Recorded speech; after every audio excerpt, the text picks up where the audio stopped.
apparaissent ici. Ok, j'attends. Ça y est, ça commence à truc. Là, je regardais parce que ça, je me suis connecté, mais en fait, je voyais pas les questions arriver, hein. Donc, je ne sais pas. Là, ça marque les commentaires apparaissent ici. Donc, je suis en direct. J'attends toutes les questions parce que beaucoup de gens me posent des parlent. Voilà, qu'est-ce que tu me poses comme question? Alors, pourquoi, pourquoi c'est mon dernier combat? Parce que moi, j'organise et je boxe en même temps. Donc, c'est hyper, hyper compliqué de boxer et d'organiser en même temps. Là, franchement, avec l'âge, je commence à avoir beaucoup de difficultés à pouvoir faire tout en même temps. Et ça devient, ben, il y a le corps qui lâche, hein, et à un moment donné, je pense que je vais avoir un accident à force de faire tout en même temps. Ensuite.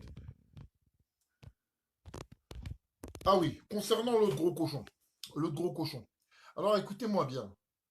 N'importe qui peut me boxer quand il veut. Il n'y a aucun souci d'un quoi que ce soit. Maintenant, moi, pourquoi je n'ai pas fait de pub à ces gens-là comme à d'autres? On me pose la question, pourquoi t'as pas parlé du petit gros? Pourquoi t'as pas parlé de Le Banner? Tiens, une seule fois, j'ai répondu à Le Banner. Qu'est-ce que ça a donné? Rien. Souvenez-vous que je suis parti à la Réunion chercher le mec. Je suis parti à la Réunion en 2009, en 2010. Je suis allé le voir en face, parce qu'il parlait sur Internet, etc. Et qu'est-ce que ça a donné? Rien. Jusqu'au jour où, en 2016, le mec, il s'est permis, je me souviens encore de ça, en 2016, alors qu'il a arrêté sa carrière, parce qu'il a été contrôlé positif au dopage. Il a fait une vidéo à Carteron, viens, viens, viens, alors même qu'il était contrôlé positif. Pendant 2 ans, il ne pouvait pas combattre. Là, il sort de son contrôle antidopage. Est-ce qu'il est venu m'appeler, me contacter? Non.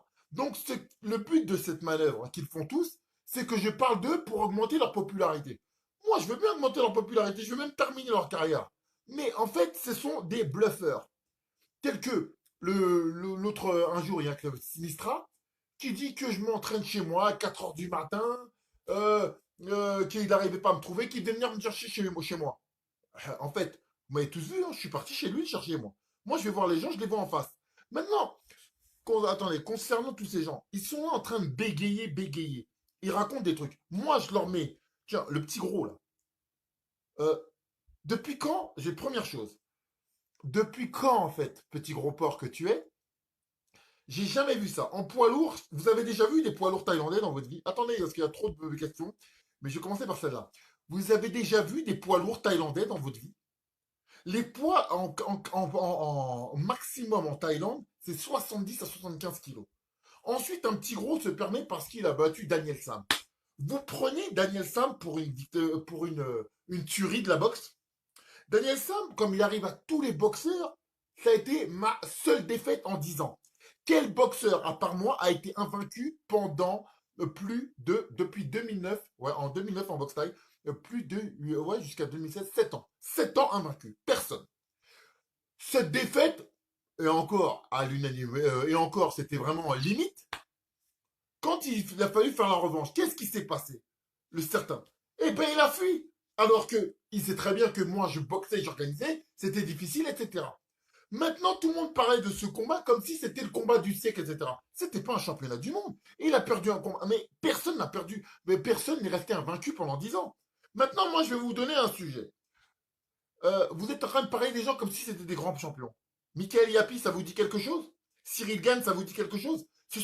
Il y en a un là que j'ai fait boxer en amateur dans mon gala quand j'ai boxé Dzevad Poturak. Dzevad Poturak, pour ceux qui ne savent pas qui est Dzevad Poturak, l'un des combattants que j'ai fait boxer, est l'un des meilleurs européens. Il a mis KO Melvin Manoff, Daniel Guita et je ne sais qui en kickboxing. D'accord? Même des Français qui ont testé, qui ont fait un round. Je l'ai mis KO en 20 secondes. Ce jour-là, j'ai fait combattre des amateurs. Et quel amateur j'ai fait? Un certain Cyril. Et qu'est-ce qu'il a fait? Il a allumé le petit gros. Le petit gros, il s'est fait allumer par le champion de France des 90 kilos à Japi.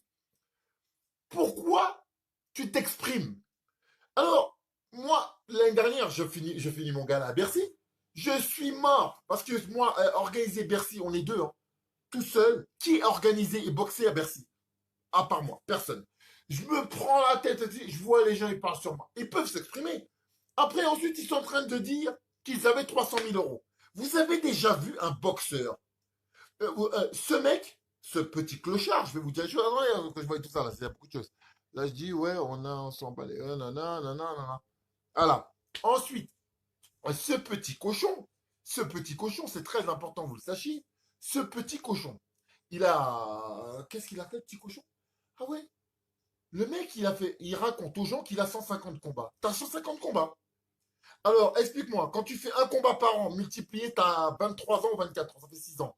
Deux combats par an, ça fait deux fois. Deux combats par an sur 6 ans, ça fait 12. Même 3, ça fait 18 combats. Comment on peut avoir. J'arrive pas à trouver plus de vidéos.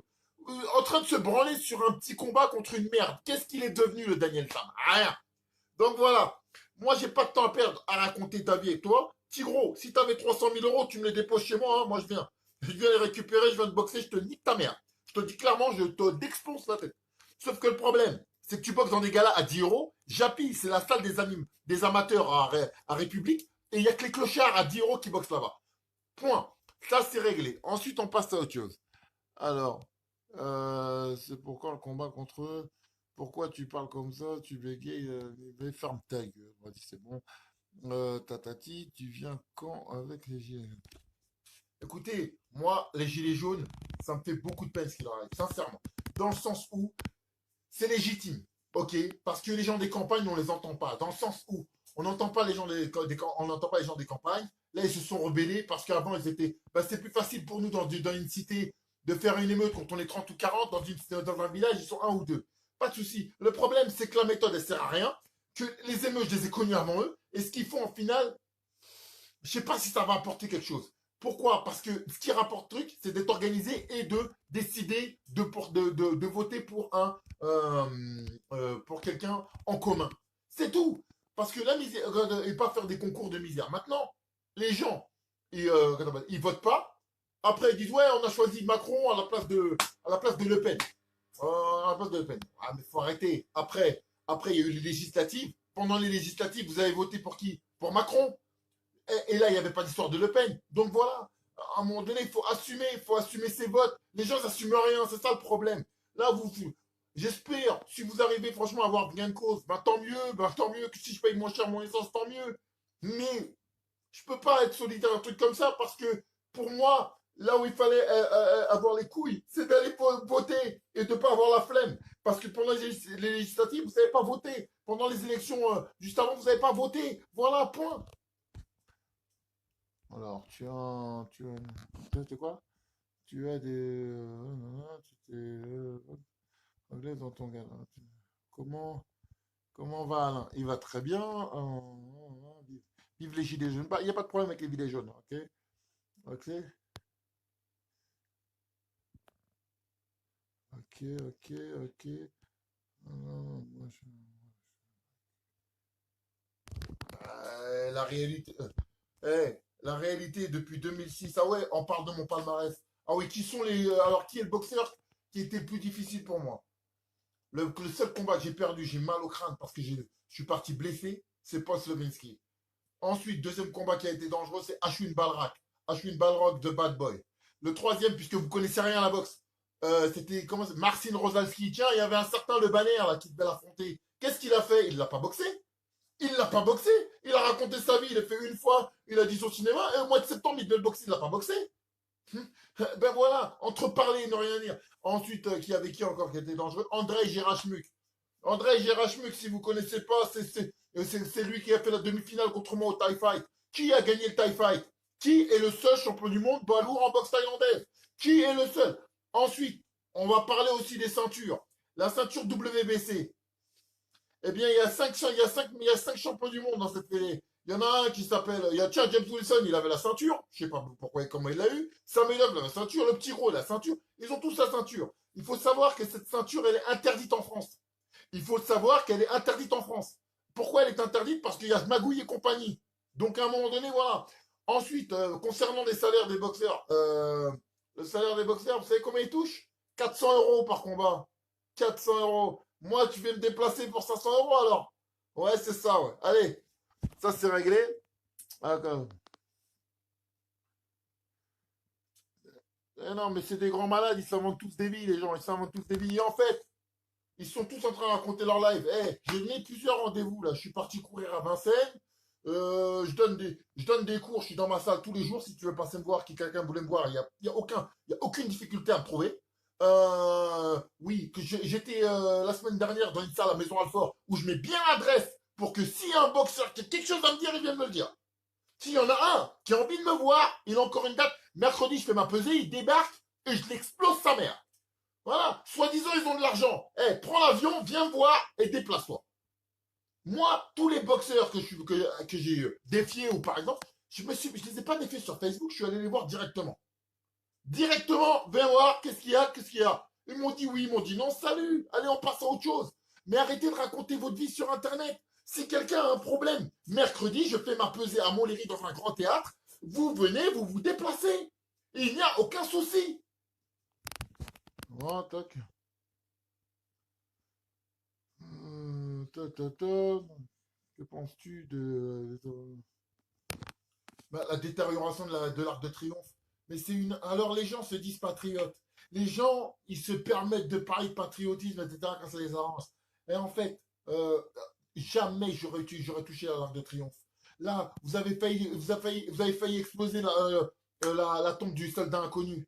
Depuis 1920, personne ne s'est permis de faire ça. Même les Allemands ne l'ont pas fait. Et vous êtes permis de faire ça, certains? Heureusement qu'il y a certains gilets jaunes qui se sont désolidarisés, qui vous ont empêché de le faire. Donc à un moment donné, il faut arrêter. Pour une fois, je suis content que les Noirs et les Arabes n'ont pas participé en masse à ce genre de truc. Parce que sinon, on aurait dit que c'est la cité, c'est la banlieue, c'est ceci, c'est cela. Voilà. Donc maintenant, il faut arrêter. Les cons, il y en a partout. Et c'est ce que j'ai toujours dit. Et après, quand je vais pas dans le sens d'un truc, ah, il est pas. Qu'est-ce qu'il y a en fait? En fait, moi, j'assume mes votes, en fait. Hein. Vous assumez pas ce que vous faites. Hein. Vous avez voté, la plupart des gens ont voté Macron ou ils se sont abstenus. À partir du moment où vous avez voté pour lui, vous assumez. Vous assumez. C'est tout. Moi, je m'en fous.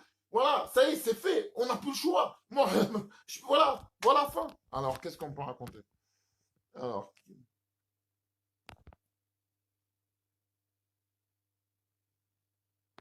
mais de quel palmarès, mais ferme-la. Est-ce que tu sais qui est André Girachmuc? Le seul mec qui a explosé André Girachmuc, est-ce que tu sais qui c'est? Est-ce que tu sais qui est André Girachmuc? Je vous invite à taper sur Internet, sur YouTube, et vous allez voir qui est André Girachmuc, le Biélorusse. Je vous invite à aller regarder. Est-ce que tu sais qui est Ashwin Balrak? Est-ce que tu sais qui est Marcin Rosalski? Est-ce que tu sais qui est Sergei Gur? Est-ce que tu sais qui a mis KO le champion de France d'anglaise et le champion du monde de boxe française en moins d'une minute? C'est moi encore. Alors à un moment donné, il faut dire les choses telles qu'elles sont. Le TIE Fight, qui l'a gagné? Quelle est la plus grosse organisation en France de boxe taille? Dans le monde de boxe taille? C'est le TIE Fight. C'est pas le Lumpini, c'est pas le Raja, c'est des gars à 100 balles le combat. C'est le TIE Fight. Qui a gagné le TIE Fight? C'est moi. À partir de là, on ferme sa gueule. Voilà, fin. C'est comme si tu me dis j'ai gagné avec des champions, t'es pas un boxeur. Mais ferme-la, t'es pas footballeur. Mais ferme-la. Même si j'aime pas Benzema, je peux pas dire que Benzema c'est pas jouer au foot. Voilà, fermez-la, merci. Oui, c'est ça. Le banner, alors, tu tapes Carteron Réunion. Je suis parti à la Réunion, le chercher en 2010. Ok, c'est encore sur une vidéo sur Internet. Ça s'appelait Kill le banner. Et tu vois le mec qui se plante dans son coin avec, il y avait une dizaine, il y avait une centaine. J'étais tout seul, moi. Parce que moi, la différence entre vous et vos grandes bouches, moi, j'ai pas sur Internet. Moi, je suis allé tout seul à la Réunion. Je suis parti sur le ring et je suis allé voir ce mec. Le mec qui m'a dit, Patrice, je suis fini. Je suis fini, Patrice. 7 ans après, il continue à boxer. Jusqu'à maintenant, il fait encore des combats bizarres. Donc, à un moment donné, il faut se taire. Voilà. Donc, maintenant, il y a un mot, il y a un truc qui dit dans le Coran. Nous sommes le peuple de l'oubli. Et c'est pour ça qu'existent les rappels. Vous avez juste à taper Carteron, kill le banner et vous verrez. Hein. Vous verrez que le mec, il est en face de moi et c'est chié dessus. Voilà. Donc, arrêtez votre baratin avec vos mecs, là. Merci. Non, non, non, non.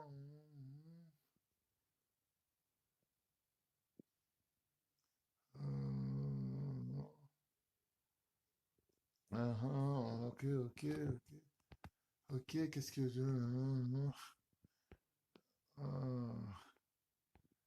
Alors, qu'est-ce qu'il y a quoi? Tiens. Écoute-moi, mon palmarès, je te le répète. Tu m'appelles quand tu trouves quelqu'un qui est champion de France de boxe française, champion du monde de kickboxing, champion du monde de boxe thaï, qui a boxé dans 4 disciplines. Même en full contact, je suis allé boxer. Alors, à un moment donné, quand tu parles d'un mec, tu diras, le jour que tu me dis que tu as un boxeur qui est invaincu depuis 2006 en kickboxing, qui est-ce qui est parti à Dubaï, tout seul, face à l'idole des Marocains, on dirait que c'était Dieu. Il y avait Dieu, Stafford et il y avait lui. Qui est venu l'humilier là-bas? Qui lui a fait baisser son froc devant toute sa communauté? Qui l'a humilié à Dubaï devant toute sa communauté? Qui? C'est Patrice Carteron et personne d'autre. Qui l'a fait faire dire oui, je boxe pas parce qu'il dit trop de gros mots? Ouais. En fait, pareil comme le petit gros. Là, il boxait le 13 octobre. Il disait sur les qu'il allait faire un grand combat. Ils ont pris un mec, tu tapes son nom, il boxait avec un casque. Là, c'est la réalité. Et ensuite, le jour du combat, quand il a vu que le mec était prêt, il a pris une béquille, il a dit non, je boxe pas. Je boxe pas. Le jour même du combat. Si moi, demain, je fais ça, j'arrive à un gala, le jour du combat, je dis ah non, je boxe pas. Après demain, je dis au Brésilien ah non, je boxe pas. Qu'est-ce que vous diriez? Comment moi, professionnel, je vais inviter des gens comme ça à venir dans mes événements? Des gens qui, le jour du combat, même avec une jambe cassée, si je boxe demain, là, le jour du combat, si j'arrive au jour du combat, on me dit, je dis à Jean, non, je boxe pas, le jour du combat dans le vestiaire, le mec il dit, je me suis blessé, je boxe pas. Devant toute sa populace de crasseux là, de Molenbeek et toute cette équipe de terroristes de merde là. Hein? T'es sale de clochard là. Et les mecs, ils ont fait venir l'ambassadeur du Maroc, il a failli se manger un coup de chaise. Les mecs, ils ont aucune fierté. Vous avez pas vu? Ah ouais, soi-disant, ils ont 300 000 euros. On repart sur le gros. Eh, vous regardez, il y avait un capital, un zone interdite ou un truc comme ça, là, enquête exclusive, là, sur Pattaya. Et ils montraient un petit gros qui boxait pour 250 euros. 250 euros. Et qui dort à Pattaya? Vous savez ce que c'est Pattaya? Pattaya, c'est la ville de la prostitution. Alors, si t'es blindé, c'est certainement pas là que tu vas dormir quand t'es en Thaïlande. D'accord? Moi, quand je vais en Thaïlande, au minimum, et je suis pas riche, je vais à Koh Samui. Mais à Pattaya, dormir à Pattaya, la chambre, tu peux avoir une chambre pour 2 € la nuit. C'est la ville des prostituées de la prof. Et pourquoi pas aller dormir je sais pas moi, chez Emmaüs? Et ça, soi-disant, c'est des mecs qui ont de l'argent. Mais faut arrêter. Mais faites semblant au moins. Toujours le même t-shirt de clochard sur eux, là. Avec ta coupe de perroquet, bande de nazes, va. Il faut passer me voir. Putain, vous avez beaucoup de choses à me dire. Il faut passer me voir. Voilà. Alors,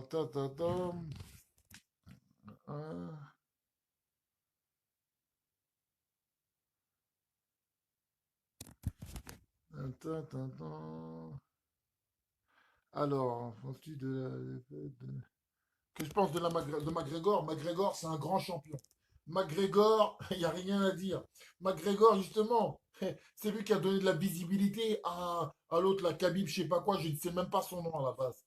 McGregor, s'il n'avait pas été là, l'UFC, c'était des primes à 800 000 $ maximum. Grâce à lui, le mec, il a boxé pour 5 millions de dollars. Elle est magnifique. McGregor, pour moi, c'est un génie. Il a réussi à faire ce sport underground. Moi, j'aime pas trop l'UFC. Il a réussi à faire passer ce sport-là. Il a réussi à faire un sport que personne ne connaît, à le faire passer, en faire parler plus que que la boxe anglaise. Et maintenant, il est connu mondialement. Ce mec, c'est un génie, c'est une légende. C'est une légende. En plus, dans la catégorie des poids légers, arriver à faire ça, c'est extraordinaire ce qu'il a fait. McGregor, je l'oublierai pas. Voilà. Oh,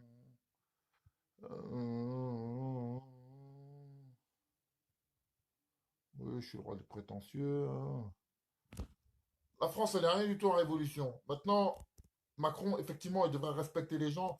Et ce qui énerve les gens, c'est qu'il les regarde de haut et qu'il ne voit pas la souffrance des gens. C'est des gens qui, comme je disais, ils viennent de la campagne.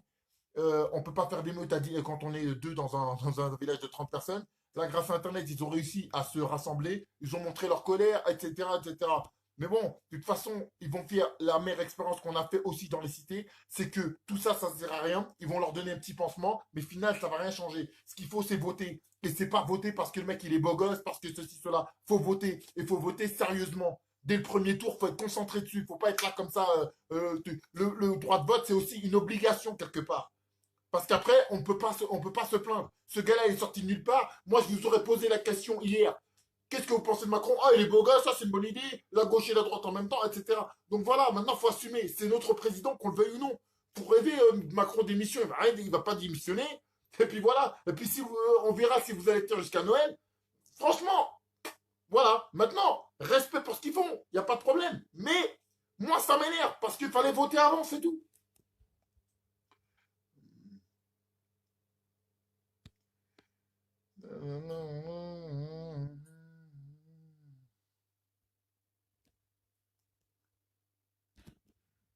Ah bah ça, vous le savez maintenant, le peuple le plus malhonnête du monde, vous avez juste à taper sur Google, vous comprendrez qui ils sont.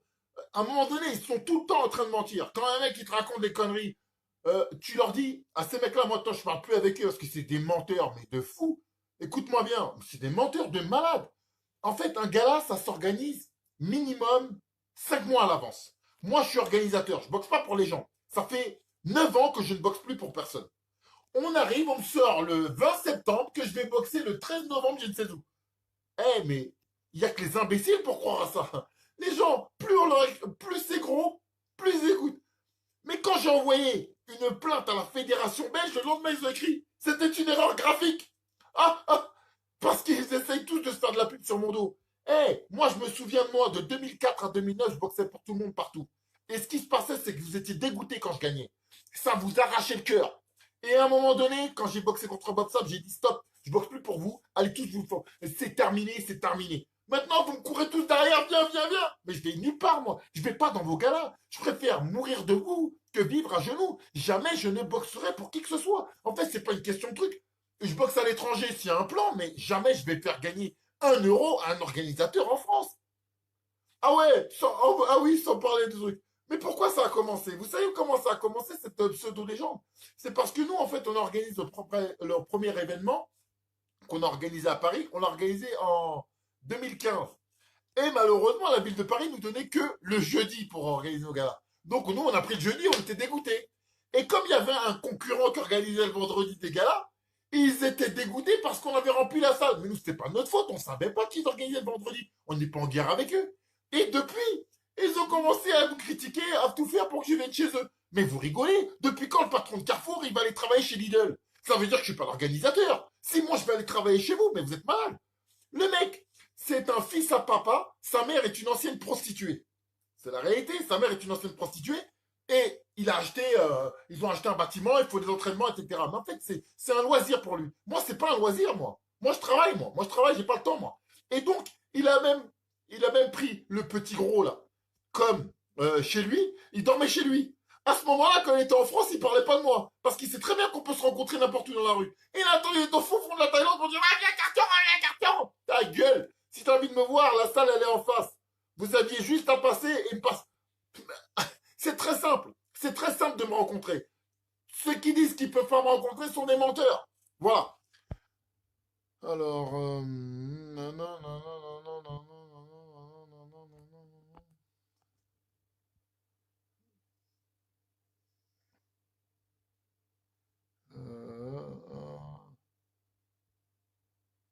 vous parlez de vidéos que vous avez fait. Attendez, pourriez-vous parler de. Putain, il y a trop de trucs qui arrivent en même temps. Excusez-moi, je suis obligé de faire reculer le truc. Pourriez-vous parler. Ah, bah, dommage. Euh, Souvent, je vois des gens m'écrire merci pour les couleurs que vous portez. En fait, ça m'énerve quelque part, excusez-moi de vous le dire, parce qu'en fait, on porte, voilà, on est français, point barre. En fait, il n'y a pas besoin de me dire merci. En fait, c'est pareil que quand on me dit ah ouais, ah mais ouais, mais là, t'es pas d'accord avec nous. Non, non, en fait, le peuple, il est divers et varié. D'accord. En fait, on a tous des sensibilités différentes, mais on est le même peuple. Après, il y a les traites de la nation et c'est tout, point barre. Moi, je pars du principe que je suis français, je respecte mon pays et j'ai des éléments de comparaison parce que j'ai mis les pieds ailleurs et je me suis rendu compte quand, par exemple, j'étais à Miami, que j'ai eu un grave accident et que j'ai demandé aux pompiers de me déposer. Ouais, de me déposer. Ils m'ont dit, il vaut mieux que tu prennes un taxi. Je dis pourquoi? Parce que c'est parce que c'est moins cher. Ah ouais, d'accord. Même un camion de pompier, tu le payes. Juste pour pouvoir après, quand j'avais une opération à faire, ils m'ont dit, c'est 15 000 dollars, sors ta carte de crédit. J'ai dit, ok, je vais attendre d'arriver en France. Donc j'ai attendu en France, j'ai payé même pas 50 euros de ticket, je sais pas quoi derrière, et on m'a opéré. Donc à un moment donné, on se rend pas compte de la chance qu'on a en France. Bref, c'est pour ça que moi, j'ai commencé à embrasser la terre bénie. Que ça plaise ou non, moi je me suis rendu compte avec le recul, avec tout ce que j'ai vécu, voilà, qu'en même temps, qu'on a trop de chance en France. Mais bon, ça, c'est l'expérience qui parle. Voilà.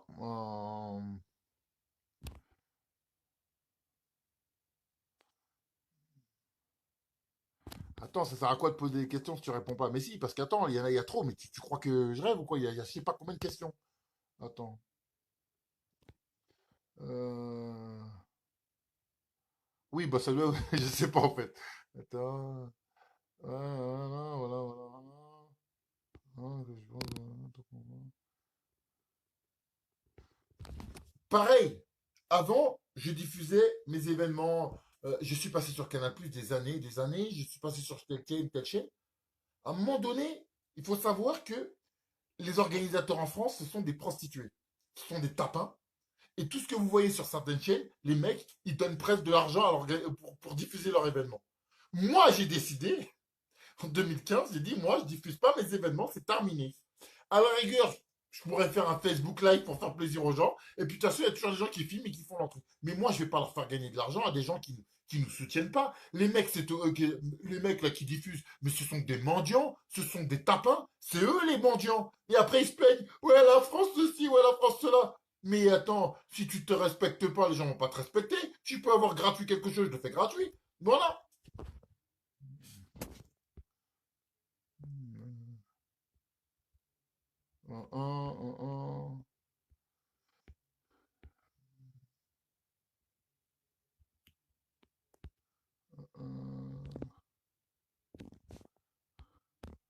Ok. Attendez, je regarde tout.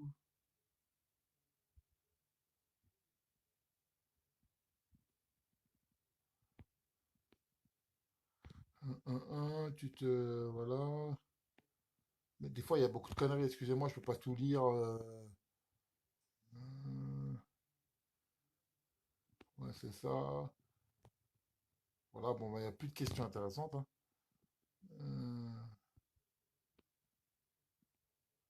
Euh, bon, il n'y a pas vraiment de questions. Vas-y, viens en savoir. Ouais, c'est ça, j'ai que ça. Enfin, peut-être un jour. Pourquoi pas, on verra un jour, ouais, vas-y.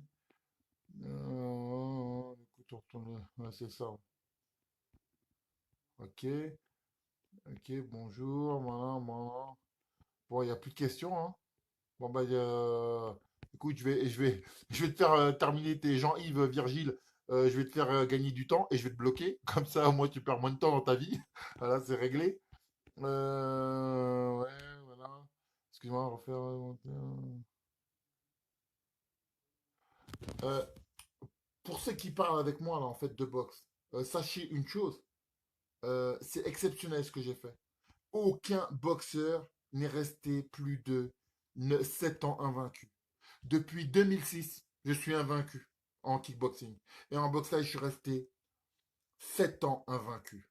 À partir de là, lorsque vous me montrerez quelqu'un qui a été invaincu en boxe thaï 7 ans, ou un mec qui a été invaincu 9 ans, 12 depuis 2006 en kickboxing, vous me contacterez. Ok. Euh, pour les fanboys du Bad Boy de Normandie, le monsieur a 47 ans et n'a pas l'intention de boxer qui que ce soit. Je vous l'ai répété, je vous le répète, monsieur n'a jamais voulu me boxer, il ne m'a jamais envoyé un contrat, il n'a jamais, comme le petit gros, hein, pareil. Moi, je peux vous le dire, hein, je n'ai jamais rien reçu. Personne ne m'a jamais envoyé un truc pour me dire, voilà, il y a de l'oseille, il y a quoi que ce soit. Et je suis un professionnel, je ne suis pas un amateur. Pendant que vous me parlez, ces gens-là boxaient à Japi. Japi, c'est la salle des amateurs. D'accord? En fait, j'aimerais poser des questions aux Belges. Est-ce que, est-ce que on peut cumuler, parce qu'il y a des gens qui touchent les aides sociales en Belgique et qui vivent en Thaïlande. Si tu touches les aides de l'État, et que si tu touches les aides de l'État, c'est que t'es pas bien riche. Chut. Ok. Donc, concernant notre ami Maxime Blarf, je ne le lâcherai jamais. Ça, faut pas se leurrer. Voilà. Ok, toi, tu vas aller. Tiens, comme ça, tu vas dire au revoir à la vie. Salut. Voilà, je t'ai bloqué. Comme ça, c'est bon. Oh, pourquoi t'as pris des. Mais qu'est-ce que tu parles de connus, de connus, de pas connus, de trucs. Mais de quoi vous parlez, les mecs? Je vous ai posé une question, personne n'a su me répondre. Qui est André Girachmi? Qui est Ashwin Balrak? Qui est Marcin Rozalski? qui est Sergei Gur, qui est le champion du monde, le champion de France d'anglaise. À un moment donné, le titre, ils l'ont pas volé. Qui l'a mis KO en un round, en 1 minute? 1 minute! C'est moi. Donc voilà, tout ça étant dit, nous avons bien discuté. On va régler tout ça. Maintenant, jeudi, c'est la guerre, c'est le dernier combat. C'est fini. Ensuite, je passe à autre chose. Parce que je passe à autre chose. Mais ceci dit, euh, merci à tous ceux qui me soutiennent et qui comprennent qu'en fait, je n'ai pas de position. En fait, moi, je suis pas Black Power, je suis pas Rebeu Power, je suis pas Blanc Power. En fait, je crois ce que je dis ce que je pense. Après, ça, tu suis pas, j'en ai strictement rien à foutre. Ça te plaît pas, c'est pas mon problème. En fait, c'est mes positions à moi. Et ça, je ne tiens qu'à moi. En fait, je suis dans aucun parti politique. D'accord? Et ceux qui m'insultent, euh, c'est qui parle et c'est qui sont en train de parler de nègres tous les 30 secondes? Parce que moi, j'ai déjà dit des trucs sur les Arabes, chameaux ou quoi que ce soit. Non, non. Alors, à un moment donné, les racistes anonymes, ne vous permettez pas. Surtout, surtout, surtout, surtout, quand vous êtes les plus gros racistes que j'ai jamais entendu de ma vie. Sur Facebook, Internet, je vois vos commentaires, vos trucs, c'est un truc de malade. Vous êtes des racistes décomplexés. D'ailleurs, je vais en mettre un sur Instagram. Tiens, comme ça, tu pourras traîner dans Aulnay. S'il y a un Renoir qui se respecte, qui peut être une gifle dans ta gueule. Ok. Tac, tac. Ça, c'est quoi ça? Excusez-moi, je reçois un coup de fil. Je son con. Voilà. Donc, on aura tout dit. Je vois qu'il y a peu de questions. Eh ben, merci à vous et bonne soirée.